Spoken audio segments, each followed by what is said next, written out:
causation of checks and the type of splits and cracks that occur during lumber drying. And there's only three categories in it. First, you're going to find here is surface checks. You're going to find end checks and splitting, and internal checking, or what's called honeycomb. So when we look at NOWFMA, for example, and we're looking at NOWFMA will, in their clear grade oak, they will admit character such as small tight checks. So when we start asking ourselves, as far as in grading of material, on what we sell today, I would say is probably between 70 and 80% of character grade material. Well, character grade material is, if clear has checks, you're going to find your character grade material also has checks. And when you look at far as checks being a defect or part of character, for example, like in your character grade material, that would be part of that character of that material, where you'd find something like here it says a tight check in clear material, and if it was an open check, that would be classified as a defect. When we start asking checks, what are they? Why does this happen? When we start looking at when this log dries out, is there a difference between a split and a check, and what causes them?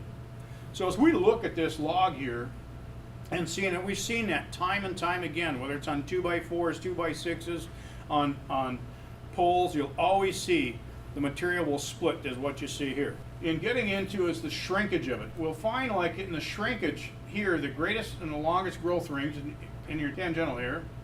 Then you get the shrinkage at least across the growth rings is here. And then you'll also get where the little shrinkage is along the length. Very little you'll find that material will shrink in length. And so when we look at how does that respond when we start asking ourselves environmental effects. Now we look at the log here.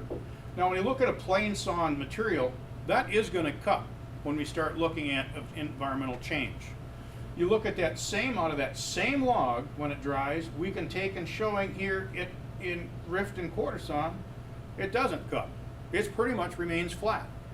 So if we're going to take and specify a product, kind of like what they did in Versailles, France, that we ended up, what did they most likely use? Most likely they used quarter sawn material because of the stability and the lack of improper controls. So it's good knowing what you're selling. Will that plain sawn floor work in a cabin up north? Most likely it will, but it's going to be experiencing cupping.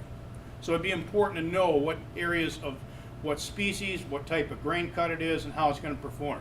When this happens, we're going to go, and you're going to see the wood will shrink 2.5 times as much tangentially direction than you will in the radial direction. And when you look at this, no matter how we try stopping that log, we cannot physically stop it from splitting. And the reason is because, as we saw here, it's going to shrink 2.5 times this, or 2 times this direction, as opposed to only 1% this direction. So here you're looking at, when this shrinks, it's going to split across the grain as opposed into our radial direction. We can't stop that no matter how we try to do it.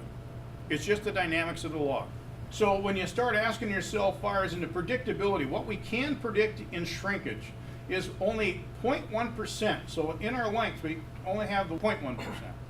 When you look at your radial direction, so you look at your radial, and that would be this direction here, and that's only 4%, and tangential is 8%. So when you start looking at this slide back here, that's why you're seeing that this shrinkage compared to your radial direction here. That's why it's understanding and knowing where the material is going and the importance of it.